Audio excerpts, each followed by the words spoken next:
Hi YouTube, it's Allie from Allie's Best, and today we are going to do the third video in my series all about adoption.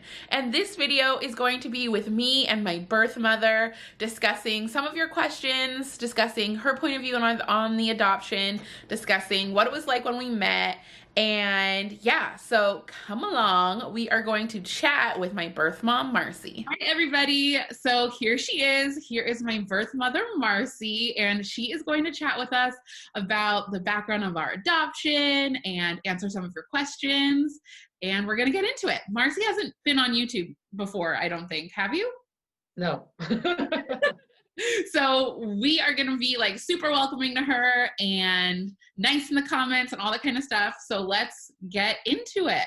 So the first question I have down here is people want to know what our relationship is like now. It's good. I realize it's like an awkward question to ask you while I'm here. I think I'm so happy to have a relationship with you. It's been one of the greatest blessings of my adult life. It really has. I think that to be able to see what a beautiful young woman you grew into and then experience you as a mother of Bowie has just been remarkable. So, it's really great. And I love that your Bowie's BG. I do too. I can't tell you. I'm like, I get to be a BG. Oh my gosh, what a gift. For everyone who doesn't know, I don't know if I said this in my previous video, but BG is birth grandma, and that's what we call Marcy with Bowie. Oh. The next question was, I know the answer to this, but someone asked it. Are you Jewish, and how do you feel about me being raised Jewish? I am not Jewish. My stepfamily is Jewish, although they're not, they don't, they practice all the good parts of it. But I didn't get exposed to a lot of Judaism through that part of my family. And I think I had shared this with you. When I was younger, I always wanted to be Italian and come from a really big family. And so when your mom said she was Jewish, I kind of thought that was close to being Italian. And she had a big family, or what seemed to me like a close-knit family, and lots of cousins and that kind of thing. So really, her religion, other than kind of some of the fun cultural aspects of it, never really came into play for me. I liked the fact that she did have some kind of belief system. And like I said, there was some kind of a cultural flavor to that. Now, when I look back on that and having gotten to know you a little bit and really kind of consider what that has meant for you kind of in the larger picture of society and some of the pressures that you've had, it really never occurred to me that, oh my goodness, here she's going to be mixed race and she's going to be Jewish. So we're going to give her the double whammy. But I think that it's enriched your life in so many ways. I'm glad that I didn't even consider it. I think it worked out totally wonderfully. And I really enjoy that aspect of your family. Me too. I feel like, I know I told you this before, but I feel like my mom who you picked is like the perfect match for me. Like it's where my soul belongs, and I definitely feel like a Jewish person. I'm really happy to be Jewish. And I'm interested in this too, what was your first reaction when I reached out to you? It was so odd because it just was like, oh, okay, it's happening. I was never really, when I was optimistic when you were younger that you would eventually reach out to me. But when it finally happened, I was kind of surprised at just how natural it seemed. I was at work at the time, and I worked in this really small office with only 3 other women. And my cousin reached out to me through Messenger, and I was like, oh my gosh, it's happening. It's happening right now. It was kind of like starting your period. where you've looked forward to it. I don't know if you did, but I looked forward to it for years and years and years. And then all of a sudden, out of the blue, it was happening. I'm a woman now. It was, you're so welcome. So welcome. I mean, I contacted you almost within minutes of having gotten that text message from my cousin, and I was just thrilled. It was thrilling. Yeah, I thought it was really, I mean, it was a crazy day. It like everything happened in like less than 12 hours. One of those families. Yeah, it was like we got to talk. I talked to like some of your cousins and your sister and like all of these people all in like one foul swoop in a 12-hour day. And it was pretty incredible. You had like 30 more family members before you knew it. Yeah. Like that family is really big. The next question, and maybe these two can actually go together, was like, what was the adoption process like for you? And how did you end up picking my mom? Like, what was your process? Well, when I started thinking about adoption, I came across a brochure that this potential adopted family had put out looking for a birth mom. And they were like the picture perfect family, right? Back then in the 80s, they were like the 30-something couple.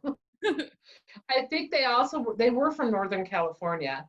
And they had pictures of their house, and it was like this perfect suburban house and a little play area in the backyard. And so I reached out to them, and they were well in the process of their relationship with a birth mom.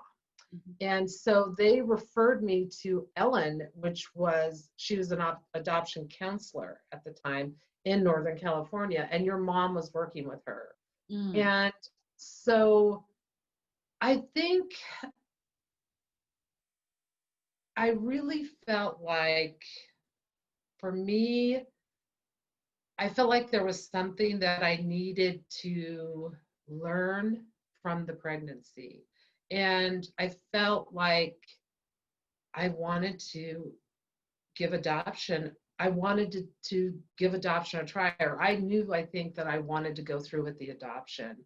And so when I reached out to Ellen, she talked to me about the process and kind of what I could expect. She explained to me that what I could expect is that your mom would cover anything that insurance didn't cover, but then she also helped me get Medicaid and qualify for Medicaid.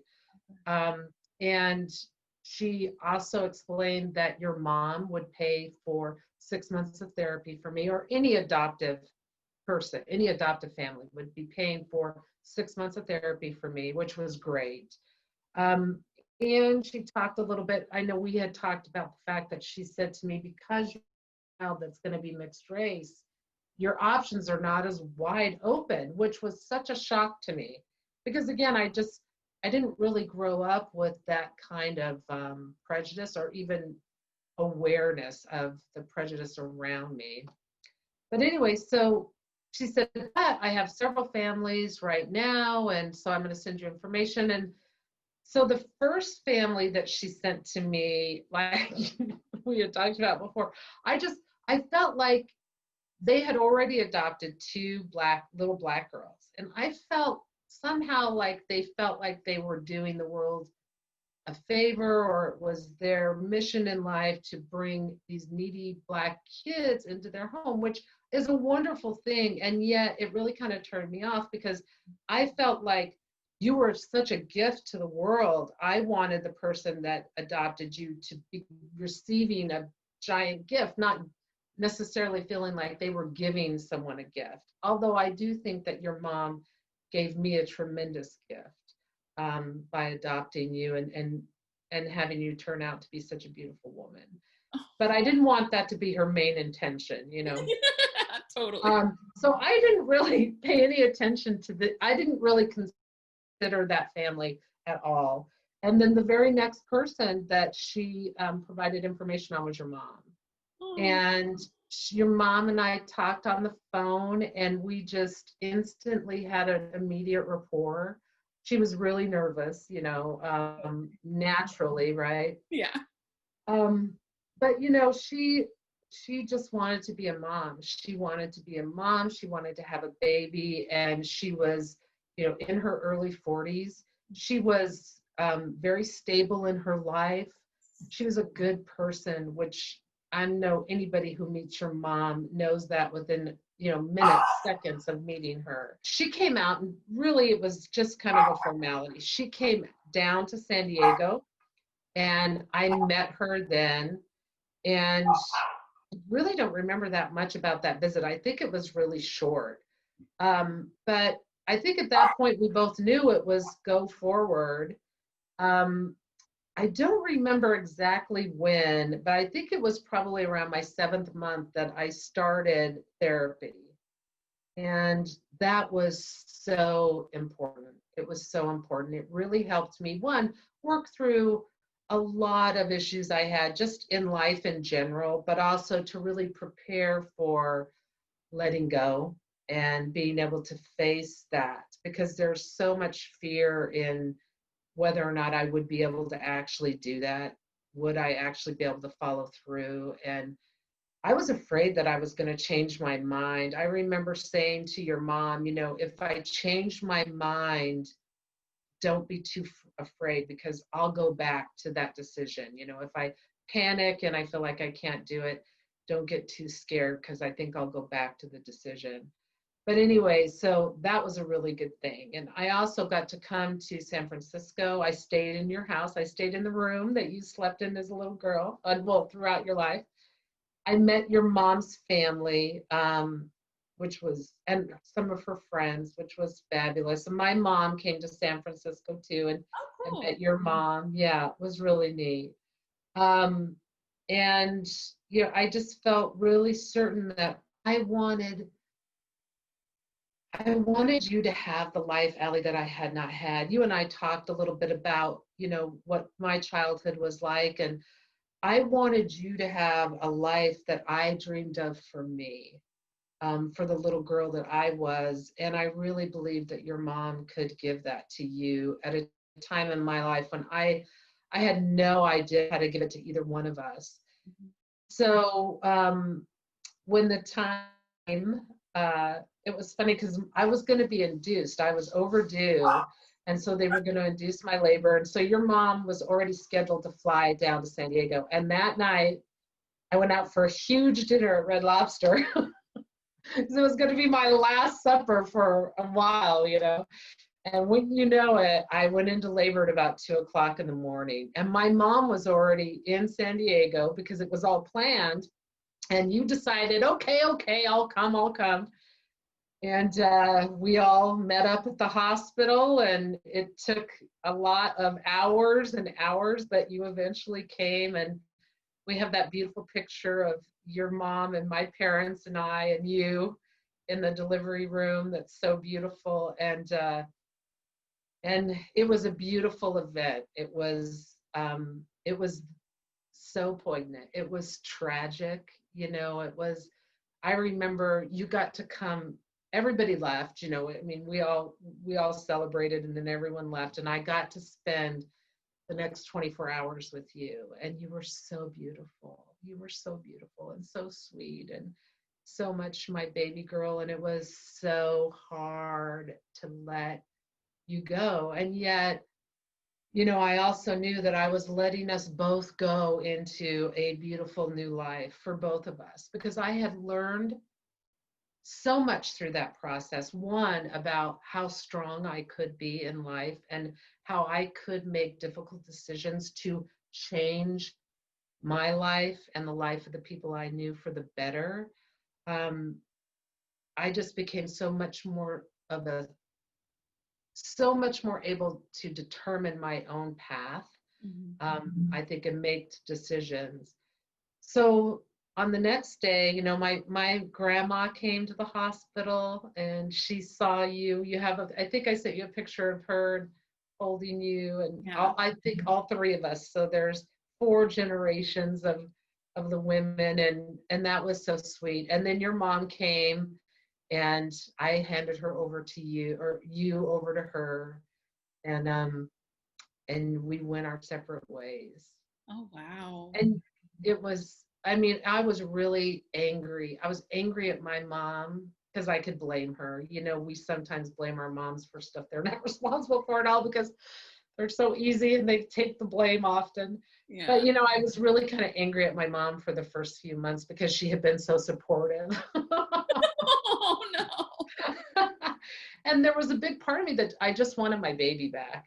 I wanted my baby back. And yet, again, I knew. And as that loss, the initial kind of cut healed over a little bit, I knew that I had made the right decision for both of us. And I have always known. I mean, there have been times in my life when I wish that things had been different.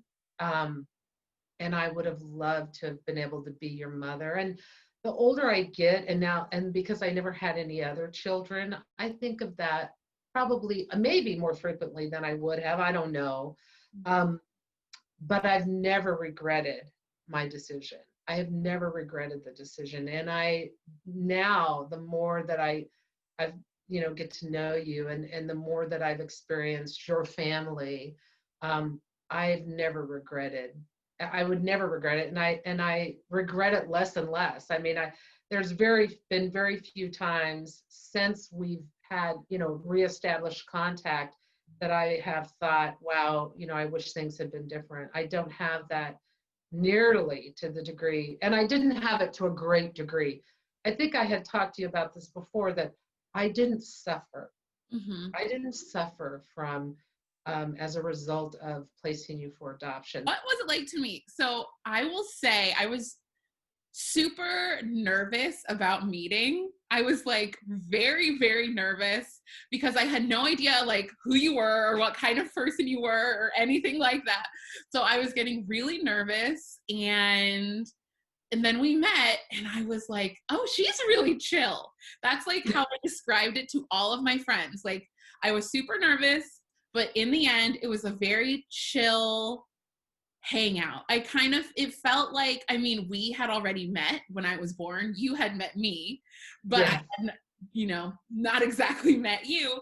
And it was just like, I just think we're kind of similar. Like, we had a similar temperament and similar like sense of humor. And it was just so easy. Yeah. It was so easy. Yeah. At least it was for me. It was like, for me, it was like meeting an old friend. Yeah. Yeah. Like someone you hadn't seen in a really long time, but like you kind of pick up where you left off, even though we left really far away. Yes. Isn't that true? I mean, it was amazing in that way. I thought that day was just beautiful. I really fun sit day. around the family. For folks who don't know, when Allie and I met, I flew to San Francisco and she came and picked me up, and then we went and had dim sum with her family, and it was so beautiful. I mean, I felt like, wow, how neat to be sitting around a table of people, and we're all so connected through this person, Allie, it was wonderful. Yeah. And then we got to go, Allie and I went to the art museum. It was a rainy day, so we went inside and went to the art museum and had a wonderful time and spent hours there. Yeah.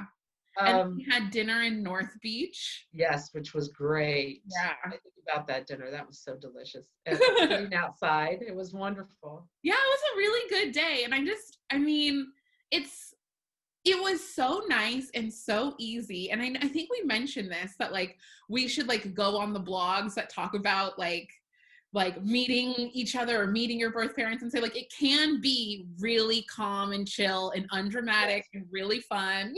Yeah. Yes. Yes.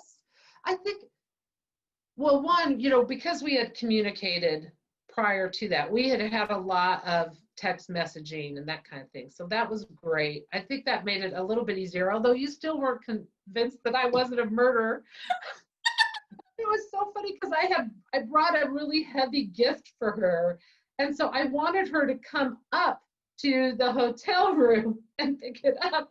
I think she was too nervous to do that. And of course, I had no idea that she was feeling this stuff anyway. I was just like, no way am I going to your hotel room, lady. Stranger danger. My mom, like, you know, the early 90s was all about stranger danger. And you're not a stranger, at least you're not anymore, but I still had like this weird. It was then, yes. Well, and you know, for me, it was funny because, and this kind of goes back to my family as well. I had shared with you, we already knew you. You know, you didn't know us at all, but like we already had known you for 30 years, you know? So that was good though, that when you shared that with me later in the day about that. Just being so nervous when you first got there. It was so funny, but I hadn't really considered that at all. So it was good to get, you know, the other perspective. Oh, totally. And that part of the nervousness, which is, I mean, aside from the axe murderer nervousness, which is just a general nervousness I have about strangers. But like when I started finding everybody in your family, like it started off with that like second or your cousin or second cousin or something like that. Yeah. And the like pouring effect of like what happened of like all these people who were like, oh, we know you, we know you, we know you. I was like, I did not think this through. Like for me, this was like a fun kind of novel thing I was figuring out. And I was like, for them, this is like a long lost relative coming back. Yes. And like, I did not even think about what that would feel like for everybody else or what it would feel like for you or you. I didn't think about it. I did not think, I mean, I don't think you can really predict what you'll feel in those situations, but I had no concept of what that was going to be like or feel like. Yeah. Yeah. I think a lot of people don't. I think that there is some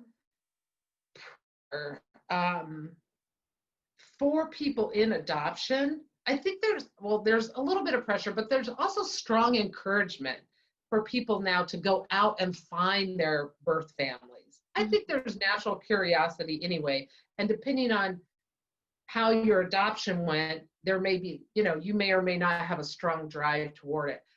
But I don't think that people do spend a lot of time considering, okay, what will this actually mean if I do that? Yeah. I knew where you were for years. Well, of course, I always knew where you were. And we'll talk more about that here in a minute because we had an open adoption.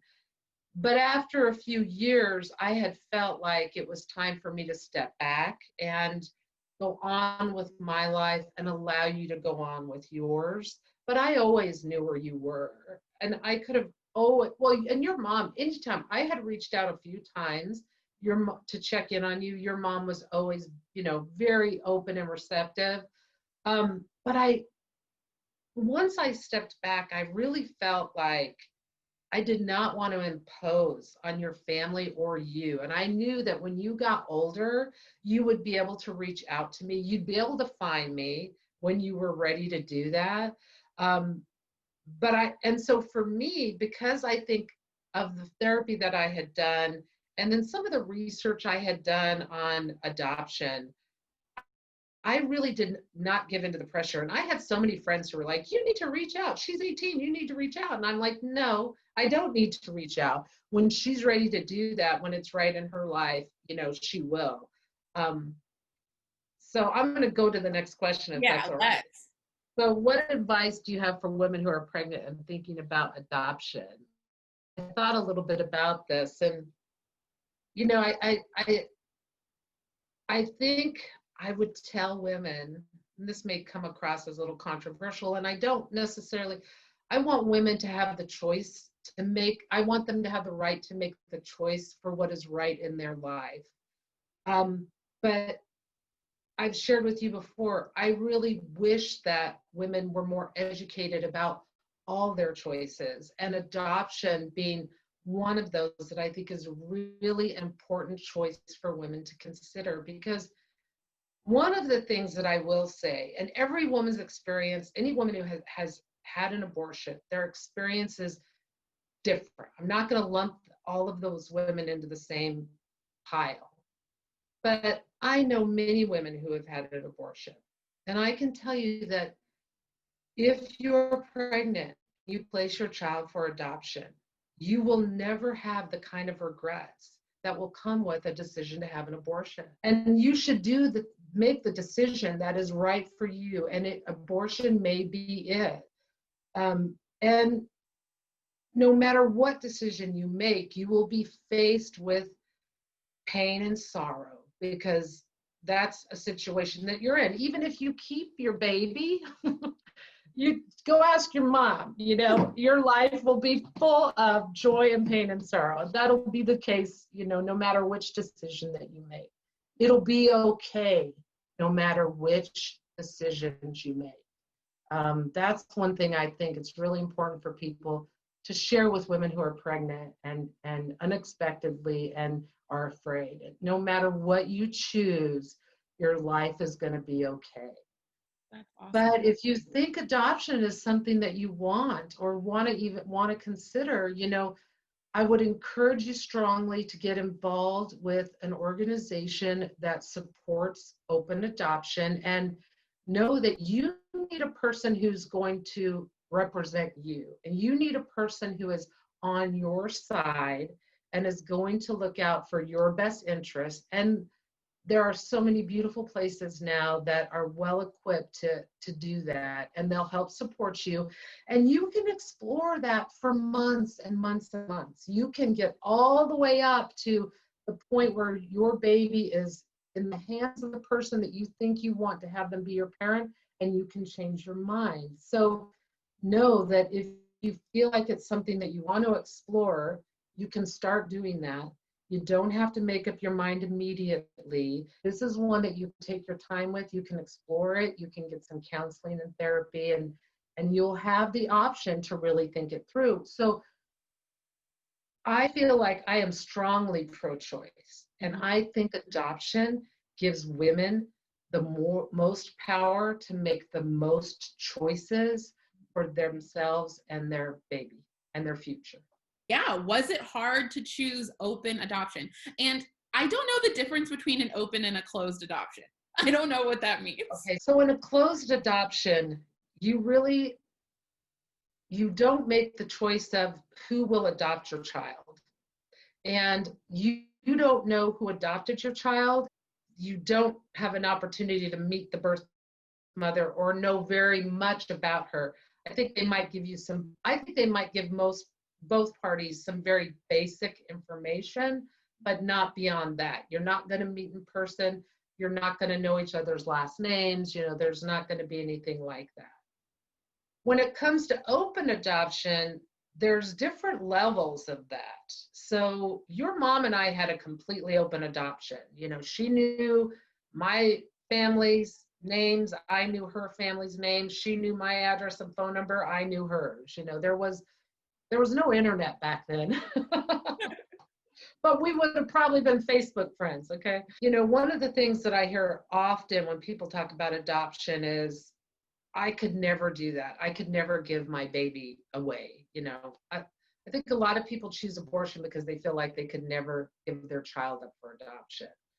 But, I didn't give my baby away. I carefully placed her into the arms of a beautiful woman who I knew would be her mother, and a really good mother, and so that's the benefit of open adoption. It wasn't hard to choose open adoption.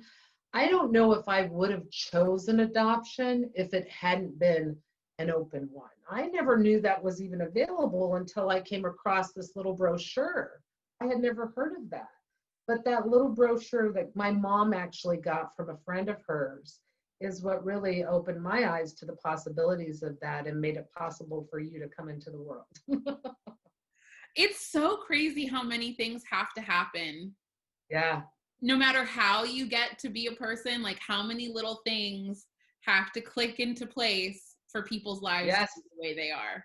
But it's also, I'm really, I don't know if, things are destined to be maybe a little bit of both, a mix of both. But when I see you today, I just can't believe it was meant to be any other way. So, Yeah, that's how I feel too. yeah. Before we end things out, is there anything else you want to tell people about adoption or questions you wish someone had asked you that you were really excited to share an answer to? I just want people to know that, a lot of times when people find out that I am a birth mom, they, there's amazement. And then they're like, oh, they think that I have a superhuman power. It's a, I don't think people meet a lot of birth mothers. Mhm. And I think they think, oh my God, because they go back to, I could never do that. Oh my God, what what kind of a person are you? And mostly I think in admiration they say that you could have done this, and they'll be like, oh, you did an incredible thing, and wow, how awesome. And one is, I would suggest maybe not saying that to birth mothers. We should make Because not to say to birth mothers video. yes, that I should. Because it makes you feel a little freaky. It makes you feel a little freaky. But I want people to know, one is, you can do this. I mean, you can, if you're thinking about the choice of whether or not you want to place a child for adoption. You don't have to be a superhero. You don't have to have a superpower. You are in control of your life and the life of your child, and you are the one who can decide. And you have strength in you that you never knew you had. You have love in you that you never knew you had. And you won't lose anything by deciding to place a child for adoption. That's And awesome. that's what I want people to know. Like, I think people think you can't live a whole life Yeah. when you have put a baby up for adoption or something. One thing that I do want to say is, I mean, you changed my life. I was not headed in a good direction prior to having you. I was not moving forward in life in a constructive way. And that decision, like I had said earlier, it gave me strength that I never knew I had. And it gave me the ability to make decisions to change my life. And within a very short period of time, I mean, within a year of having had you, my life was completely different than it was beforehand. And it gave me strength. It gave me strength. And I want to say thank you, Sandra, for being the beautiful woman that you are and giving all of your gifts to Allie, because look at what an amazing daughter you turned out. Thank you. She did a grandbaby, I think. Okay, everybody. Thank you so much, Marcy, for coming to talk to us. And yeah, thank you guys for watching. I hope you learned a little bit about adoption and about being a birth mom. And I will see you guys later. Bye.